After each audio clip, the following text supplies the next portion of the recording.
Welcome back. There's one last significant component we need to understand before we can dive in and start reprogramming your belief system. And that's the power of reframing. Do you remember that word? This is your superpower tactic that works alongside your superpower strategy of increasing certainty into your programming. You'll need to reframe your limiting beliefs to create that cooperation between your active and subconscious mind. Now, the best way to understand framing and reframing is by watching it take place, seeing it in action. And in the final section of my book, How to Reprogram Your Belief System, I walk you through lots of examples where I reframe a particular belief 3 different ways. Now, those examples are a bit more creative than the one I'm going to present in this video, so please don't skip reading that section. Reframing is the most effective trump card you can play to control your subconscious mind. And once you learn how to reframe, you can establish control over your reality regardless of what challenges and obstacles present themselves. However, again, this video will not give you everything you need to know about reframing. When we go through reprogramming in the next module, I'll also provide examples. But if you're serious about controlling your mind and your belief system, if you really want to update your subconscious mind so it works for your goals and dreams as opposed to against them, then make sure you read the final section of my book as well. Reframing is like any skill or talent. The more you learn and practice, the better you become. So, what is reframing? Now, a simple way to explain it would be, do you see this image? That's not an image of a saxophone player. That's the face of a woman. And this doesn't mean duck, it means rabbit. And that doesn't mean elephant, it means whale. Reframing is taking a highly certain conclusion or a cluster of conclusions, and by using your active mind, shifting focus just enough to lead to a new conclusion or cluster with just as much, if not more, certainty than before. Okay, so those were optical illusions and very, very easy to reframe. Beliefs aren't always so easy. Sometimes you have to get creative, and again, we'll demonstrate that in the next module. Right now, however, I want to start teaching you this with a very simple example, which involves the childhood fairy tale of Rumpelstiltskin.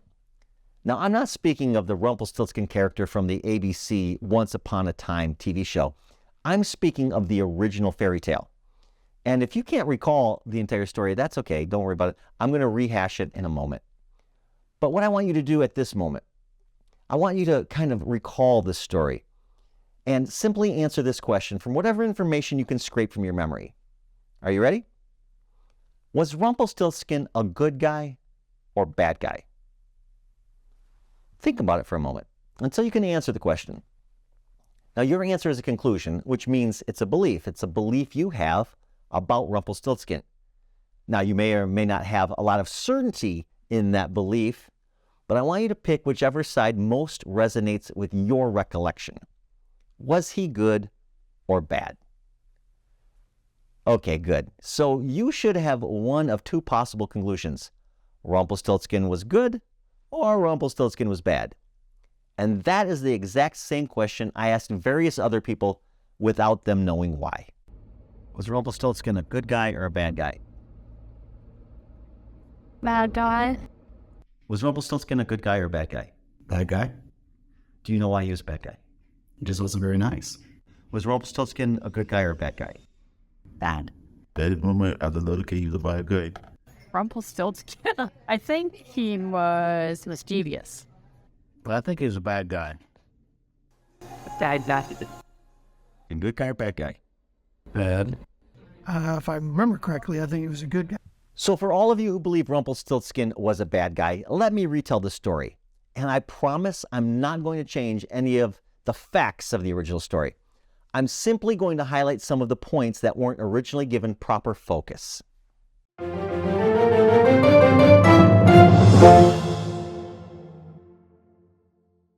So once upon a time in a kingdom long ago, there was a miller who lived alone in a forest with his daughter, and they were a very poor family.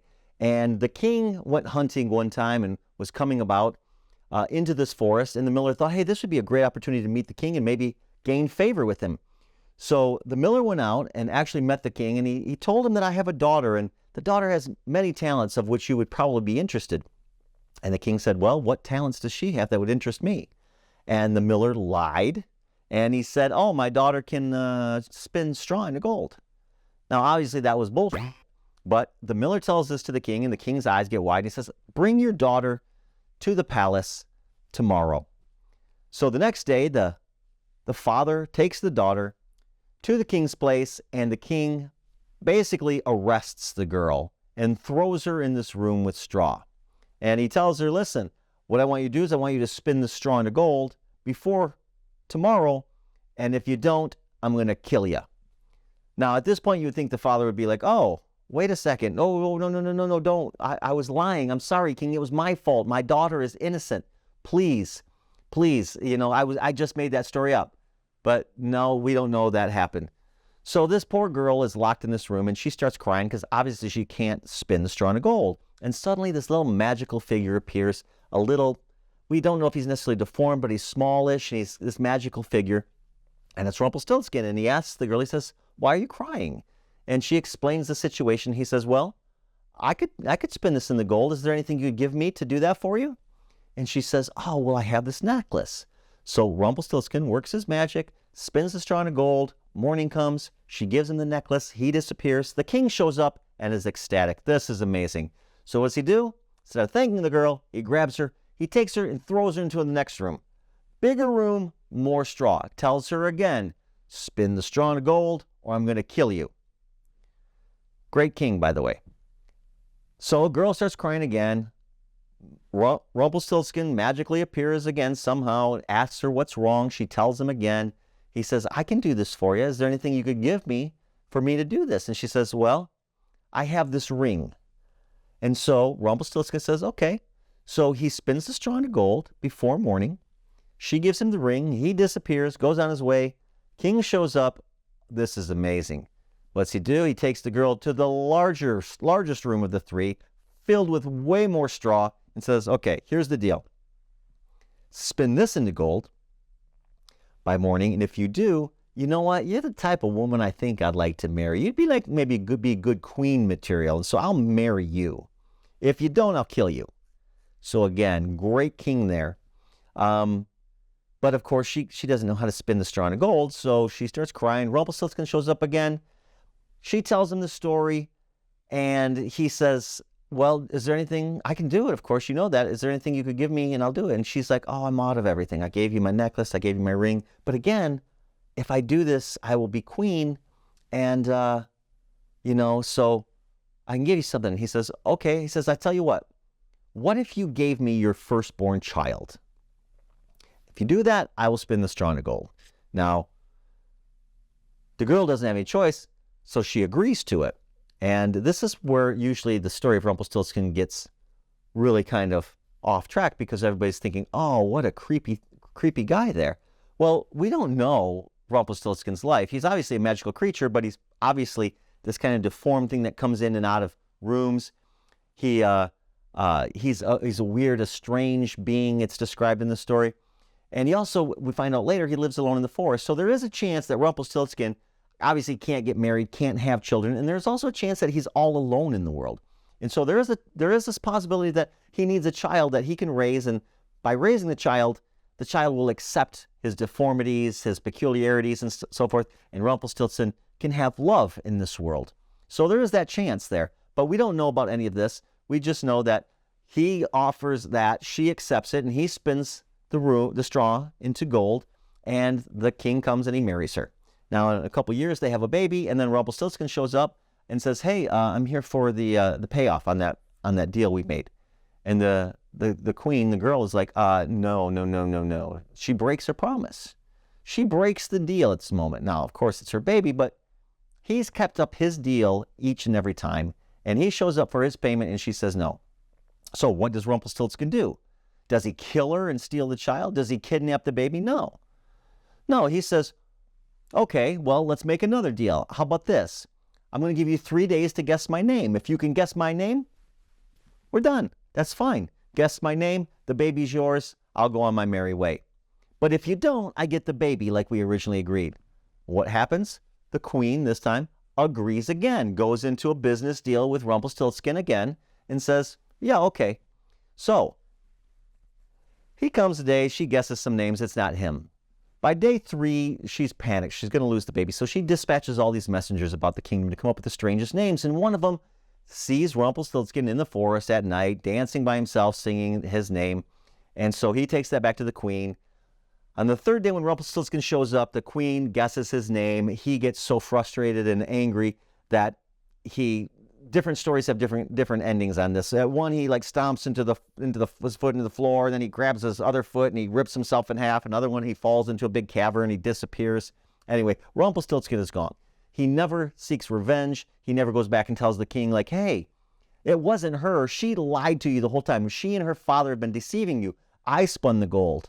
I spun the straw into gold. He never does any of that. He doesn't try to ruin their life. He doesn't cast any magic spells upon them. He doesn't do anything. Rumpelstiltskin was simply a business guy who, for whatever reason, needed to have a payment for his magic. I don't know, maybe it's one of the rules of his magic that in order to do that, you have to claim something for it, because he did it for a paltry necklace and ring. Again, he can spin straw into gold. He didn't need the necklace and the ring. But maybe there's some magic rule that he has to have something. And, and then maybe the baby was his way to have a life that he had always wanted. We don't know. But we do know this. The father was an ass, the king was an ass, and the girl turned out to be a person who welched on her bet, went back on her word when Rumpelstiltskin saved her life 3 times and then also gave her a legitimate way out with the baby. That's all we know. So, in my opinion, Rumpelstiltskin, you might say he was a strange business guy, but he was definitely not a bad guy. So again, the idea of reframing is to take a belief that has high certainty. In our case, it was the conclusion that Rumpelstiltskin was bad. And then we need to find a convincing argument for the opposite conclusion. I hope I was able to insert enough doubt into those who had utter certainty he was a bad guy that weakened that certainty. This is what we do with limiting beliefs. We basically weaken their certainty by creating opposing arguments that add more certainty to a conclusion that will help us. But it only works if these arguments we concoct are constructed with the following. 1, beliefs we already have within our own belief system. And 2, these beliefs we have need to be of equal or higher certainty than the limiting belief we want to neutralize. See, I used facts and values to argue that Rumpelstiltskin was the only honest character. He never lied. He never squelched on the bet. He never went back on his word. He never punished them. These are values. These are conclusions most of us already have in our programming that represent goodness. I was simply trying to find examples of Rumpelstiltskin's goodness to create doubt in his badness. So, let's do this one more time quickly. I'm going to play a double agent and take a recent conclusion I argued, that Rumpelstiltskin was good, and reframe it again to prove he wasn't good. He was obviously bad. First, let's lay out some of the undisputable facts about the story. Number 1, throughout the entire story, every problematic situation the girl finds herself in was in some way either orchestrated or the result of the manipulations of the 3 main male characters.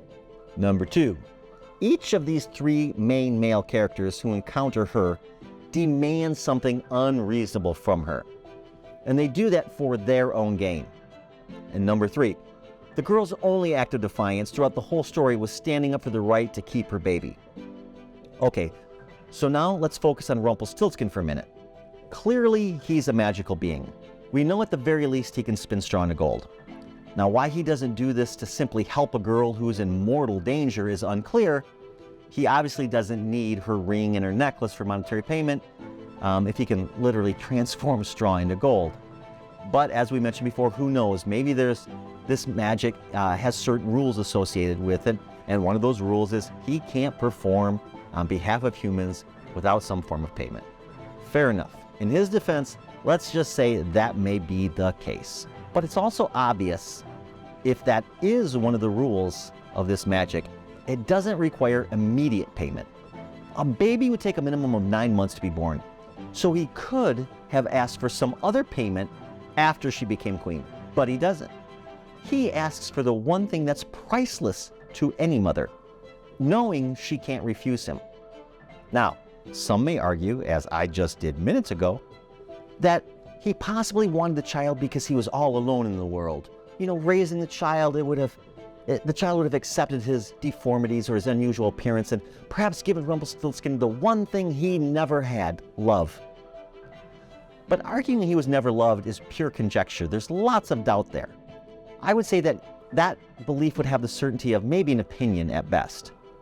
Because if he was seeking love and acceptance, wouldn't he have earned eternal gratitude and most likely a deep relationship with this poor and desperate girl for simply helping her and saving her life? Well, of course.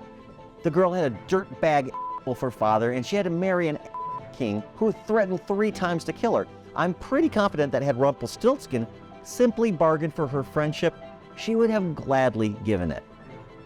But that wasn't the case, because he didn't make that bargain in order to gain companionship. What human in the world wouldn't be friends with a magical being that was kind, could make them wealthier than kings, and only wanted respect, friendship, and human love in return? See, it wasn't about that. And that's why it's not even talked about in the story. See, his reason for wanting the child was understood when this fairy tale was written. People of that day and time knew it was utterly wrong, and that's why they don't expound on it. They don't explain why he wanted the baby. And the day this was written, it was perfectly understood that this request was evil. No, we can trust our instincts on this one, friends. When a strange little man living alone in the forest who can wield a magic we don't understand manipulates this poor, desperate young girl to give up her firstborn child, we know that doesn't pass the sniff test. Now, let's just compare Rumpelstiltskin for a moment with the father and the king. Yes, they were jerks. They were simply greedy materialists. They each used the girl to increase their wealth and position. Both deplorable and wrong. But I'm claiming they were both less evil than Rumpelstiltskin's desire. He manipulated the girl to gain the life of a newborn child. He could have asked for any payment once she became queen, but he asked for the life of her first baby. And she agreed simply because she had no other choice, no other option, no other way out at that point. The father and the king manipulated her for money. Rumpelstiltskin manipulated her for the most valuable thing she would ever own. And he didn't have to. Turning straw into gold was easy for him. If he was really a good guy, he would have simply done it to save this poor girl's life. But he was not a good guy. He was the most perverse among the 3 male characters. He was definitely a bad guy. Or maybe not.